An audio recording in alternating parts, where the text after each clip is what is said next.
I'll ask all the panelists for shifting powers dynamics and navigating the rise of BRICS and its impact on global governance to come to the stage, please. And just a quick note, we had a bit of a change for our panelists as well.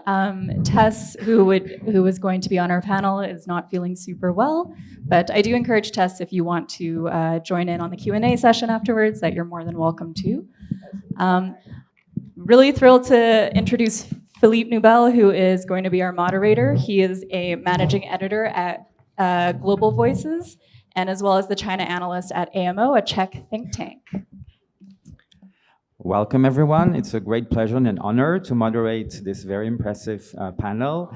Let me share very briefly how we're going to go, because we have very limited time. And as you know from even the previous conversation, we would probably need 10 hours to begin to scratch the surface on this very interesting topic. So I will just throw in a few really keywords and figures just to help us focus on the conversation, introduce all our distinguished panelists, and then ask them to speak for about 5 minutes. So maybe more sort of insights or provocative questions or, you know, case studies that you would like to share. And then we will still have, I hope, 10 to 15 minutes for Q&A. So, of course, everyone knows and has heard about BRICS. I'm not going to drown in figures, but I just checked this morning, and I thought that those 3 figures were quite impressive and will help us sort of understand the space that BRICS countries are taking. They represent 45% of the world's population, so almost half of the world. They also now represent, with 9 countries, 35% of the global GDP. And about 40% of world trade. As we know, a number of countries are also trying to join. We are now at 9 countries, about 13 countries are trying to join, but we also, for example, noticed that Argentina and Algeria did withdraw their applications. So it tells a lot about the sort of internal dynamics, and maybe some of you will comment on that. 2 other topics that I just want to mention very quickly, what I think, or maybe 3 that are very interesting, is that BRICS countries are also thinking about developing their own AI framework, which I think, since we're all impacted in many ways by AI, is a very interesting issue to follow. There's, of course, the whole issue of the de-dollarization and having maybe a new common currency. So far, a lot of discussion, not much progress, but that also is a very interesting topic that could affect all of us. And finally, of course, this group, which started more on the sort of economic basis, is becoming more and more militarized. I was just checking the Russian news literally this morning. There was an attack in Mali on the Russian group called Wagner with casualties, which shows that countries belonging to BRICS are also facing different challenges. So with this thrown in as food for thought, I'm very honored to introduce first Sarkis Darbynian, who is from Russia. He is a co-founder and legal expert at RKS Global, which specializes in digital rights and internet freedom. He's a lawyer and a researcher, and he has dedicated his career to combating online censorship. Next is Dr. Sriparna Pathak from India. She's an associate professor and associate dean at the Jindal School of International Affairs, and she specializes in China's domestic economy, foreign policy, China-India relations. She has worked with a number of leading universities, think tanks, and also the Indian Ministry of External Affairs. Next is Dr. Herman Wasserman from South Africa. He's a professor of journalism at Stellenbosch University, where he also serves as director of the Center for Information Integrity in Africa. And he specializes in media ethics, global journalism, and the role of media in African democracies. And next, we have Dr. Hu Yinghui from Malaysia. She's an associate professor at the Department of International and Strategic Studies of the University of Malaya, and she specializes in human rights, civil society, and Southeast Asian politics. She's also an author and a researcher. And finally, next is Dr. Muhammad Zulfikar Rahmat from Indonesia. He's a researcher with a specific focus on the political economy of China, Indonesia, and Middle East relations. And he serves as the director of the China-Indonesia desk at the Center of Economic and Law Studies in Jakarta. and also holds affiliated positions in the Middle East Institute at the National University of Singapore and also Busan University of Foreign Studies. So with this very impressive panel, I'm going to give 5 minutes to Mr. Darbinian. Thank you, Filip, so much. Yeah, let me start then.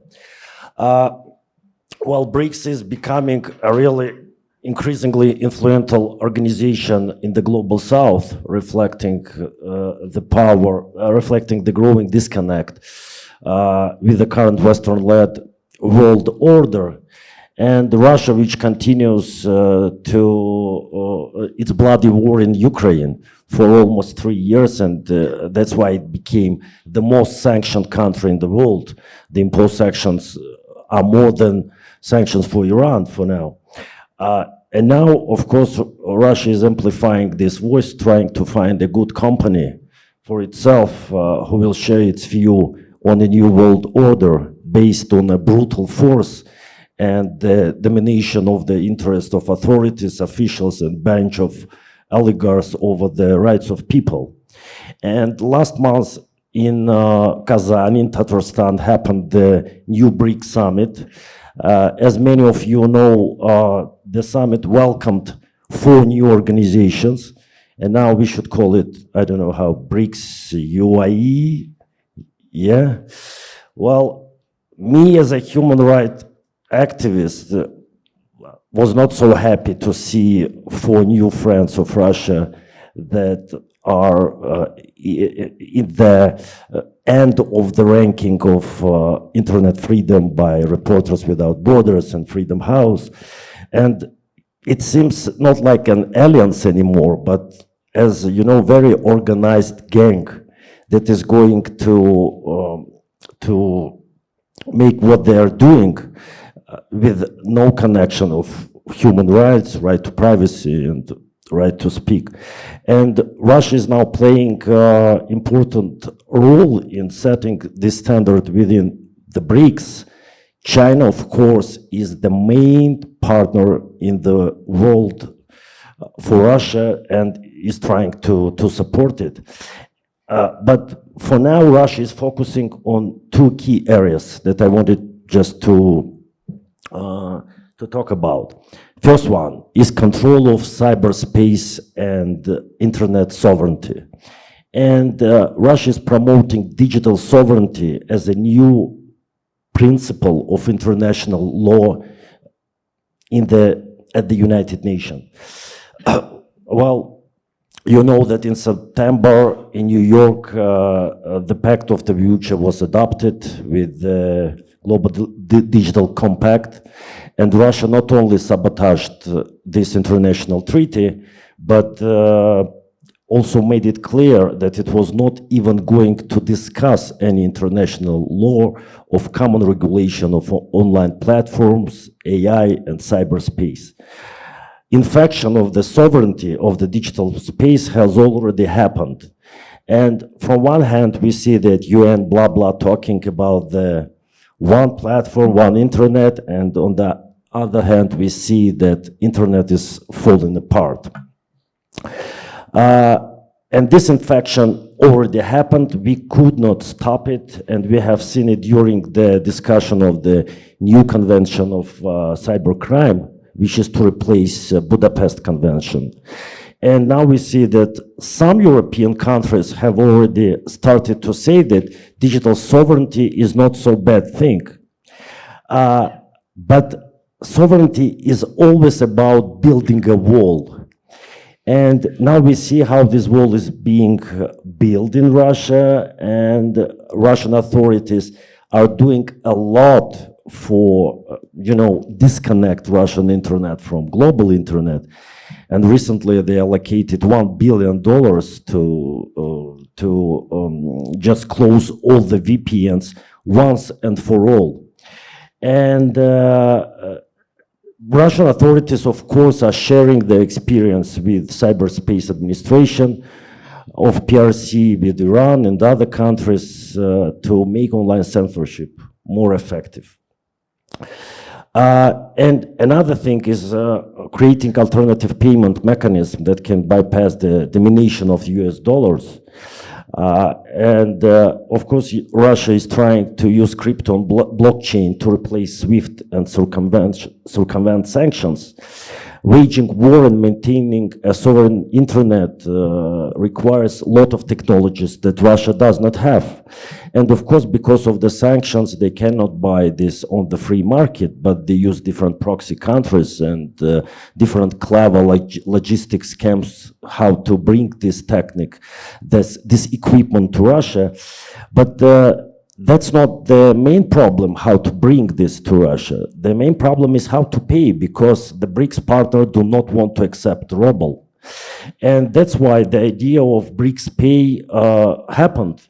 And now it is developing to BRICS Bridge. So the platform that is going to make a kind of opportunity for different countries to exchange CBDCs, cryptocurrencies of states, and using assets like Bitcoin to make trades. And of course, it can be a big problem, because if that happens in a couple of years, the entire sanctions policy of the West is not going to work. And we should think about it, because lots of, we all knew a lot of arguments about chilling effect and the circumstances of the sanctions, disruption of supply chains, trade links, the creation and supporting of idea of nationalism and these sentiments. And if it happens, I think that the policy, the whole Western policy about the sanction is not going to work for the state companies and for the states, and will hit end users, leading them to believe that the internet sovereignty is not a bad idea. I had a slide. Thank you, Philip, and thank you, Double Think Lab. So the title of my presentation is, what is India doing in the BRICS? Because it's, I understand it's very bizarre to think that India is also in the Quad, India is also in the IPAC, all sorts of anti-China groupings, but also it's there in the BRICS and in the SCO. So what exactly is India doing? I'm not going to go through the same rosy sorts of things which you'll read about what is India doing inside the BRICS and it's for multilateralism. I'm just going to cut through the clutter.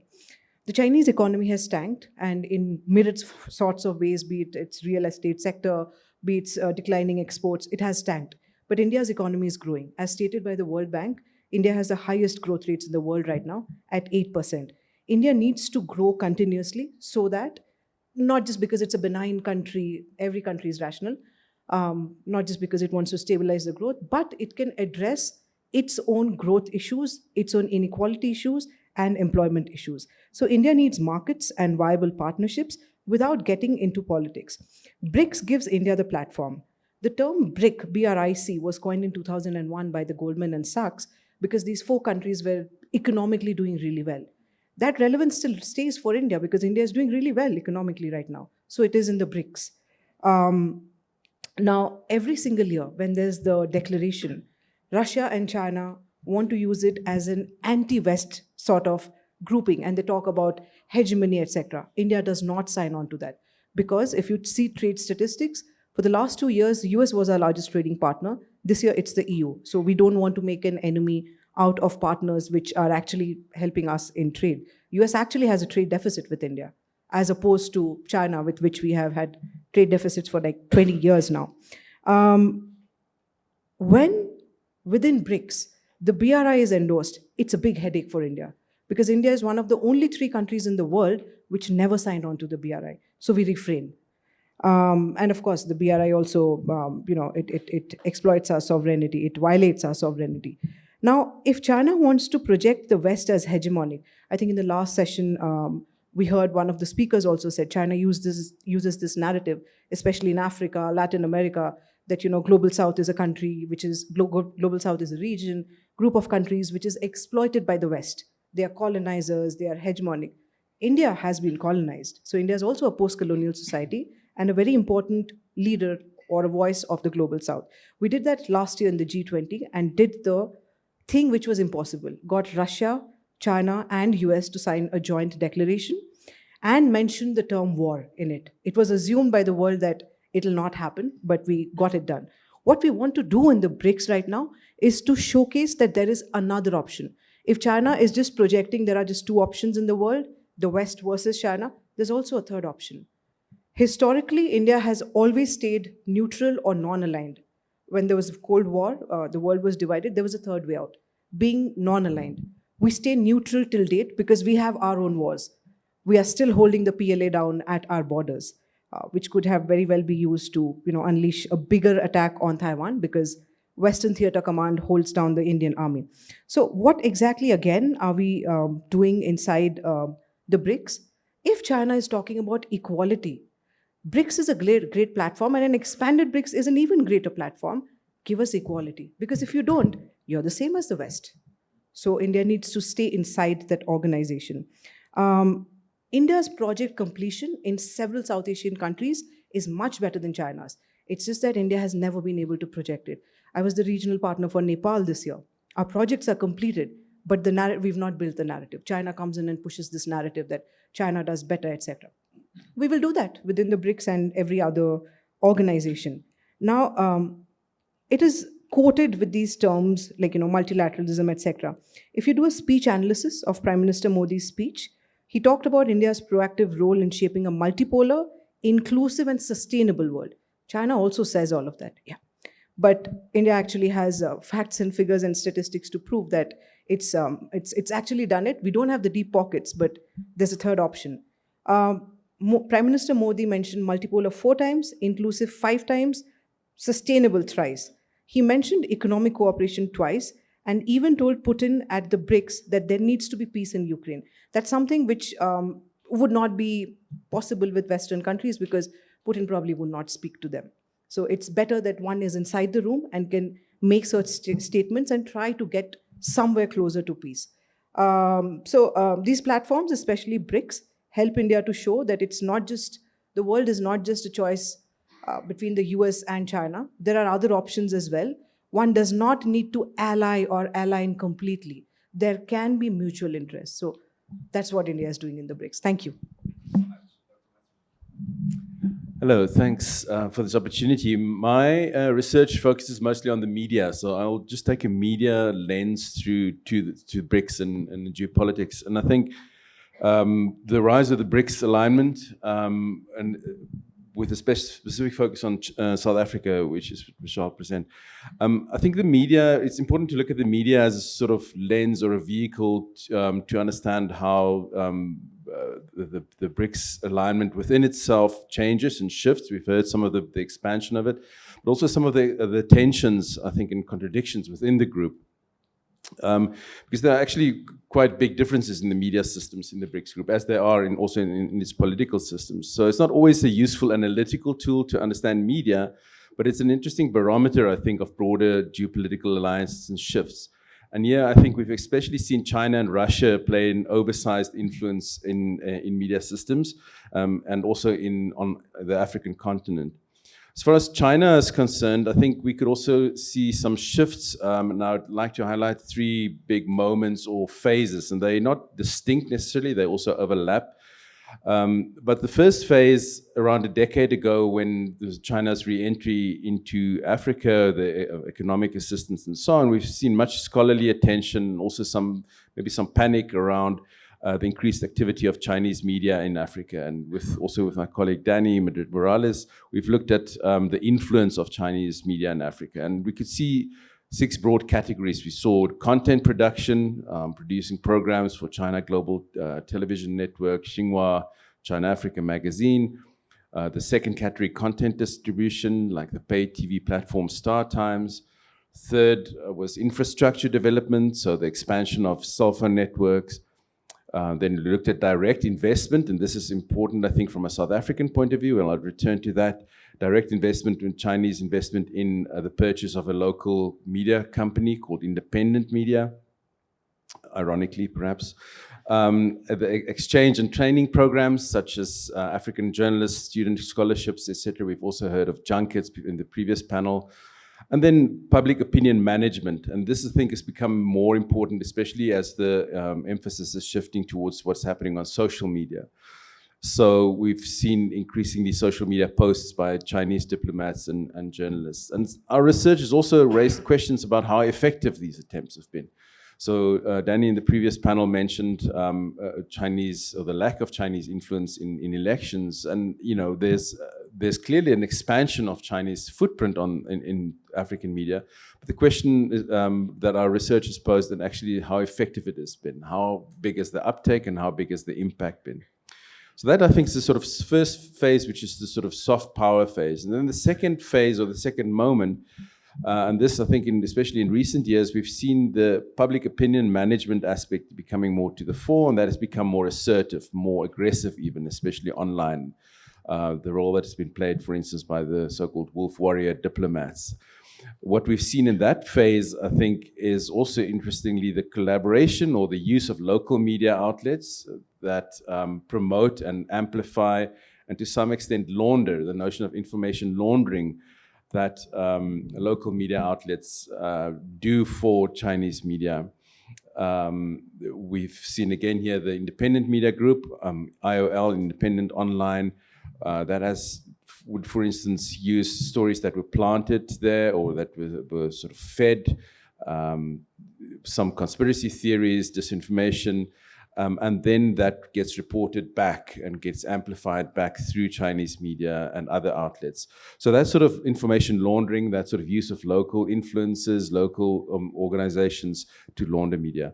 Now in the third phase, and yeah, we just want to quickly return then to the BRICS alignment. I think what we see in the third phase now, and again, these aren't sort of chronological phases, which is sort of different moments maybe of points of emphasis, is that the BRICS alignment actually now starts to provide an umbrella or a cover or a vehicle to promote particular strategic narratives. And here again, I think we see the outsized influence of Russia and China within this group.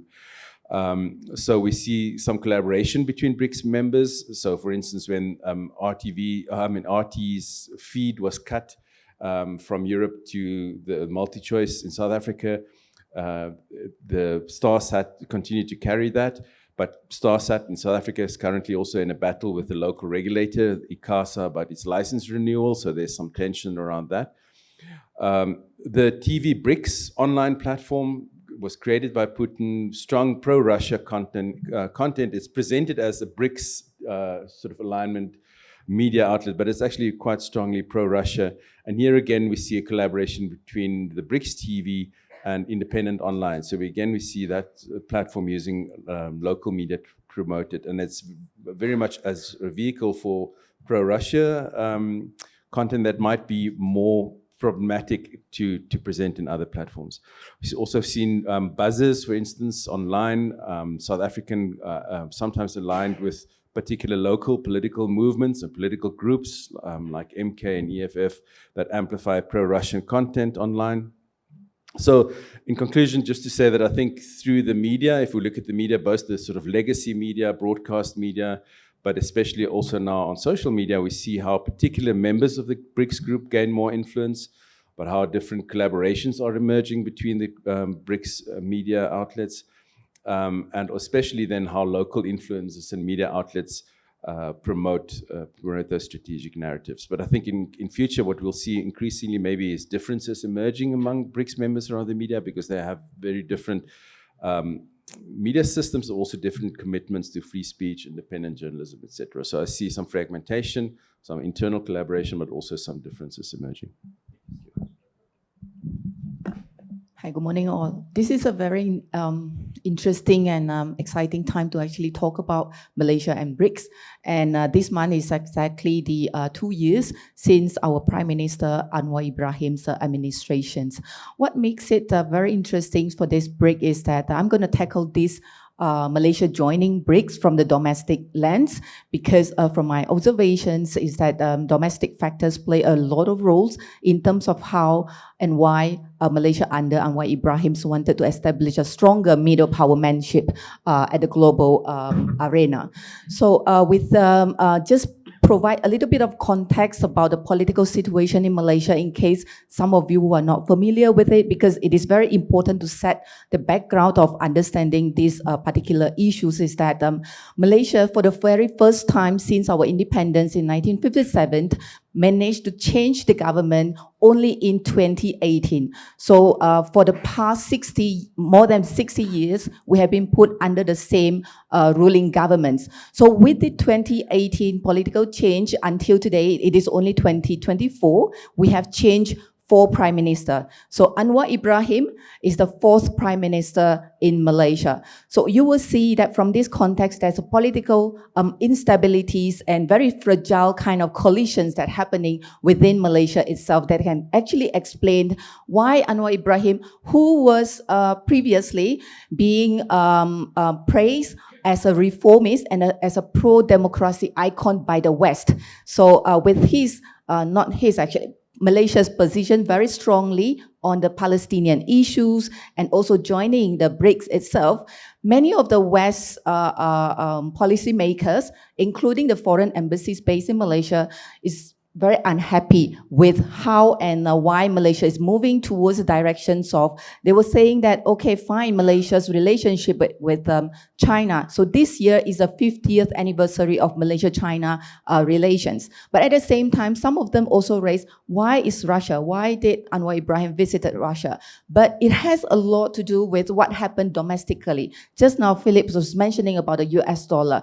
So with the political change in Malaysia, a lot of political awareness was happening around the peoples, including in social media, netizens and things. I must say our foreign policy, our public opinions very much shape where our administrations is moving forward. So under the Anwar Ibrahim's administrations, because of the US dollars is always being put as, you know, when the US dollar is weakened and then the Malaysian ringgit is strengthened, then people are very happy. So economic play a huge incentive here. So economic is basically one of the major factors why we are moving towards this direction. But main of the factors are actually coming from the domestic pressure itself that moving to these directions. And the other thing is that the elections, although it is not election yet in Malaysia, but Malaysia is always in the election mood. So it is another 2 years, but because of the political fragilities and in order to stay in power, to build your global position is very important. But with the main point that is to diversify and to increase the trades and investments into the country itself that can actually use as a main factors for you to win the elections. And those are the very important point for us to understand why Malaysia joined the BRICS. But of course, when Malaysia announced that we are joining the BRICS, there are mixed reactions on the ground. Some are very happy about it, but some was criticized, is Malaysia really ready for it? But I think over time you will see that the domestic pressures really come into place, and also how Anwar Ibrahim himself as an individual to actually establish the image of this middle power manship in playing and navigating around the global geopolitical tension as well, especially where Zulfikar is going to talk about Indonesia, but we also have Vietnam, Thailand, who's joining the BRICS. But from the Southeast Asian lens, I think Southeast Asia is a very logical, very strategic location when it comes to the geopolitical tensions, US versus China itself. Hence, I think all these factors put together can really explain why Malaysia is moving towards this direction in order to navigate this geopolitical tension, geostrategic, economics, and so forth. Thank you very much. All right, thank you. The relationship between Indonesia and BRICS is very relevant to be discussed today for 2 reasons, or given 2 recent developments. The first one is that we just had a new president, Prabowo, last month, and then not long after he was inaugurated, we submitted our formal application to join the BRICS during the summit in Kazan. And it was a surprise for many people, because this is a significant departure from the previous president policy towards the BRIC. Joko Widodo was very careful in its relation with the BRIC. Even last year, when he attended the BRICS meeting here in Johannesburg, he turned down the application to join the BRIC. But Prabowo, not long after, I think a week or 2 weeks after the was inaugurated, he decided to join the BRICS. There are several reasons why this is so. Number one is that personality also play a very important role. Joko Widodo has very little experience when it comes to foreign policy. Meanwhile, the current president has a very hands-on experience when it comes to foreign policy. And he wants to join the BRICS because he understands how to deal with this. And the second reason is that one of the Prabowo's goals is for Indonesia to be a leading actor in the global south. And he believes that, that by joining the BRICS, this could give a platform for him to realize that goal. The third reason is having to do with our relationship with China. We have a very, we can say, reliant cooperation with China. China is our biggest trading partner and the biggest investor. And more importantly, China is a good partner for any president in Indonesia to fulfill their economic promises. We can see this in Prabowo, despite the fact that when he was, by the way, Prabowo was the former defense minister of Indonesia.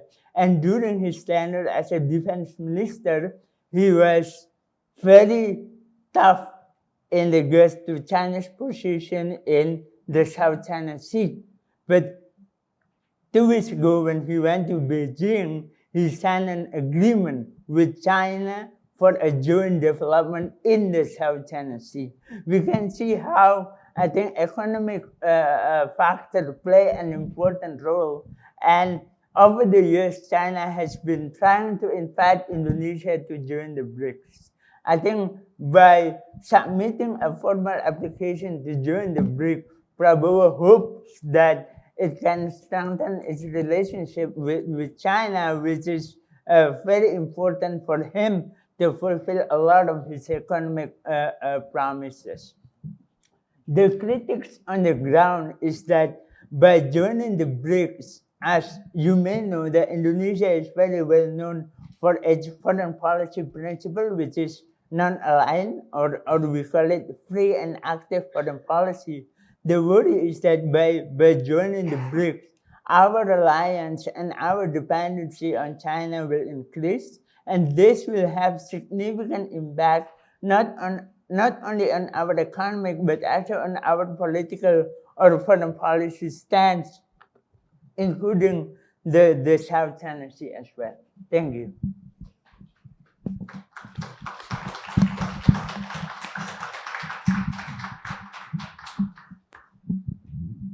First, I want to thank our distinguished speakers, because I think that this is tremendous food for thought. And as I said, we should go on for the next 5 hours.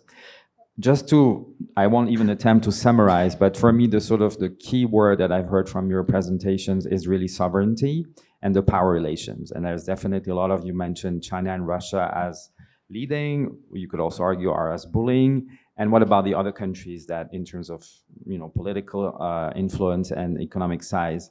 And this is something that I think the BRICS, if they want to move forward, will have to focus on. So I'm told we have 10 minutes for questions. So if you can briefly keep it very focused, just one question, maybe introduce yourself and keep it short. Thank you.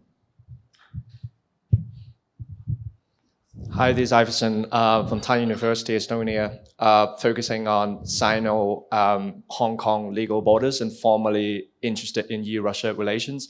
I've got a question addressing to Sarkis regarding the control of information space between Russia and China. So given the pretext of the 2016 Doctrine of Information Security of the Russian Federation and the 2017 Chinese National Cybersecurity Law, how aligned they are, in your opinion, that how interoperational of the controlled information space between Russia and China, or do you not see any synergy in the control of such information space? Thank you. And I'll also ask respondents to keep it short. I know this question is huge, but if you can keep it brief, thank you. Well, Russian cyberspace is really very different from Chinese because, you know, till 2010, it was a very free space, and that's why so many independent companies happened, like VK, Yandex, and others. Now it's a different story with them, but anyway. And of course, the regulation of the cyberspace is more likely as a golden shield, golden shield, yeah. And of course, they're trying to change the techniques, the methodology of DPI and patterns that will see when people use VPNs to disconnect the connection. And we see that the Chinese official came to Moscow this year, and they had a closed-door meeting, exchanging that experience. What I think is going to happen, China and Russia always say that they need to control cyberspace because of the cybersecurity, which is equal with the state security and security of authorities and state companies. And of course, it is always covered by the necessity to fight against terrorism and extremism. And what is being understood to be extremist in PRC and in Russia, we know very well. Instagram is being extremist. Facebook is extremist. LGBT was deemed to be an extremist organization, although there is no any kind of organization. Thousands of people in Russia, in Belarus, in China are in prisons because of the extremist position. And what I think these countries can do in near future to make one unified list for extremists, undesirable organization, foreign agents, and exchange this list with each other, making the website blocking and blocking of the web resources of this organization, human rights organization, independent media outlets, and Western organizations that support human rights defenders in these countries.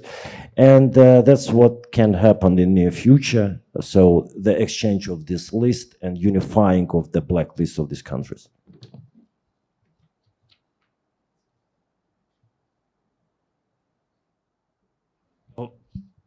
Thank you to all the panelists. My name is Parsifal De Sola. I'm the head of the China Latin America Research Center, the Andres Bello Foundation in Bogota, Colombia.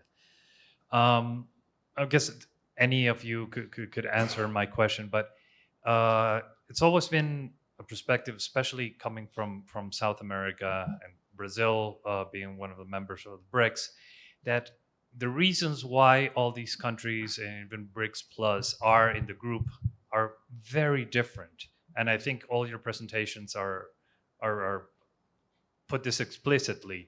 The reasons why Malaysia is in the group are one, are kind of mainly economic. India is like a counterweight to China. China and Russia are more, use it more as an anti-Western platform. So it's always been my impression that we're making too much of the BRICS as their power to impact global policy as a group, given that the reasons why these countries form a part of this are all very different. So their possibility as a group to have a greater impact on the liberal order is diminished.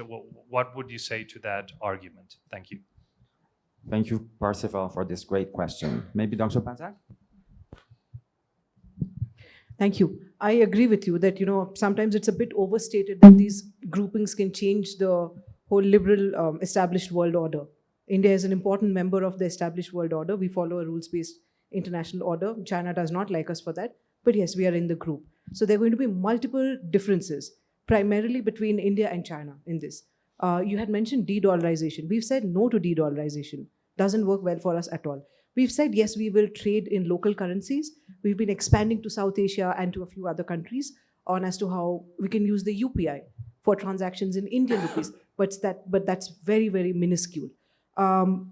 India does a lot of things bilaterally. For example, since you're from Brazil, Brazil has shown interest in buying the BrahMos missiles from India. We've already sold it to Philippines. Indonesia has also reached out, etc. China does not like that. We've sold it to Philippines, and they, got really, really angry. Now we are also talking about it with Vietnam, with Philippines. So sometimes we also need to understand that there are huge divergences.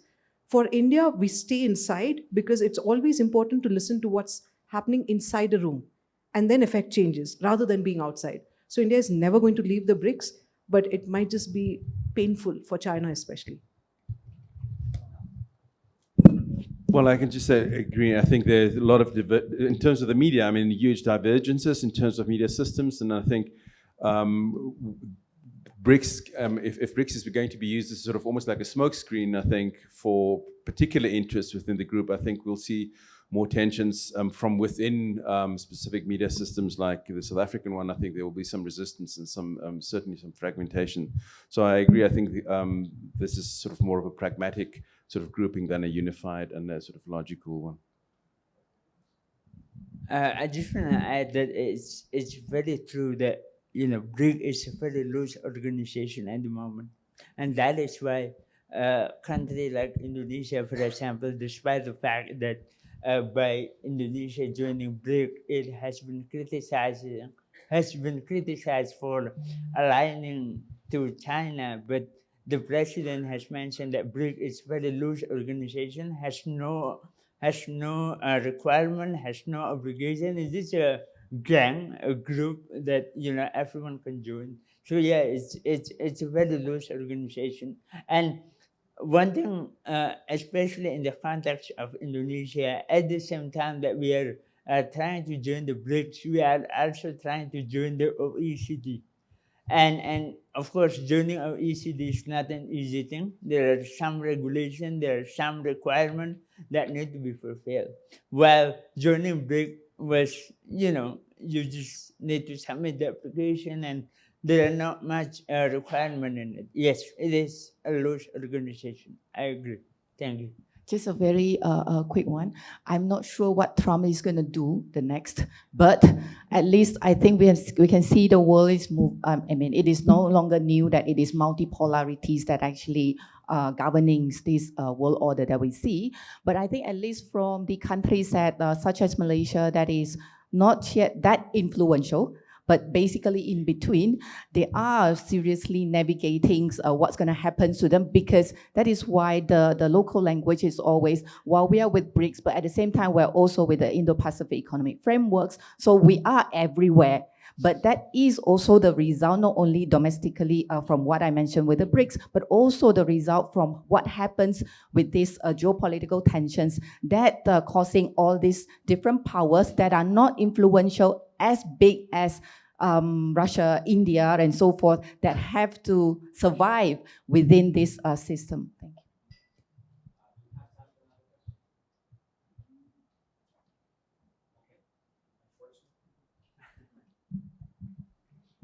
Unfortunately, we'll have to wrap up. Once again, thank you so much to all our speakers. I think this was very inspiring. And thank you for your questions. And as always, thank you for the organizers. Thank you.